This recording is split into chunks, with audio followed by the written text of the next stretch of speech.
BRS నాయకులపై మరోసారి అవినీతి ఆరోపణలు చేశారు ఎమ్మెల్సీ కవిత. కుత్బుల్లాపూర్ ఎమ్మెల్యే వివేకానంద గౌడ్, కుకట్పల్లి ఎమ్మెల్యే మాధవరం కృష్ణారావు కబ్జాలు చేస్తున్నారని మేడ్చల్ జిల్లా జాగృతి జనంబాటలో ఆరోపించారు. మల్లారెడ్డి మనవడితో సీఎం రేవంత్ రెడ్డి కాళ్లు మొక్కించారని చెప్పారు.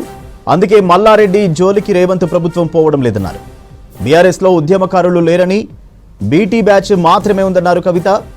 ఉద్యమకారుడు షంబీపూర్ రాజు మంత్రి పదవి రావాలని, కానీ బీటీ బ్యాచ్కే మంత్రి పదవులు వచ్చాయని చెప్పారు. బీఆర్ఎస్ నాయకులపై మరోసారి అవినీతి ఆరోపణలు చేశారు ఎమ్మెల్సీ కవిత. కుత్బుల్లాపూర్ ఎమ్మెల్యే వివేకానంద గౌడ్, కుకట్పల్లి ఎమ్మెల్యే మాధవరం కృష్ణారావు కబ్జాలు చేస్తున్నారని మేడ్చల్ జిల్లా జాగృతి జనంబాటలో ఆరోపించారు. మల్లారెడ్డి మనవడితో సీఎం రేవంత్ రెడ్డి కాళ్లు మొక్కించారని చెప్పారు. అందుకే మల్లారెడ్డి జోలికి రేవంత్ ప్రభుత్వం పోవడం లేదన్నారు. బీఆర్ఎస్లో ఉద్యమకారులు లేరని, బీటీ బ్యాచ్ మాత్రమే ఉందన్నారు కవిత.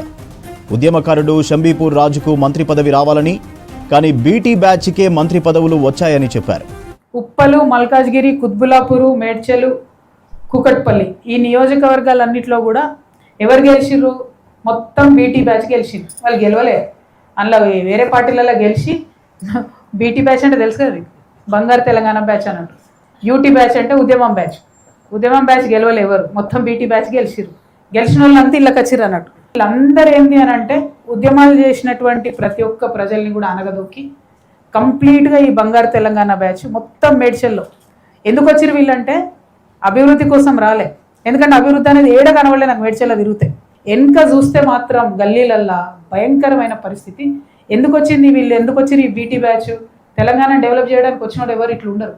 మరి 10 ఏళ్ళల్లో చాలా డెవలప్ చేసి ఉండొచ్చు.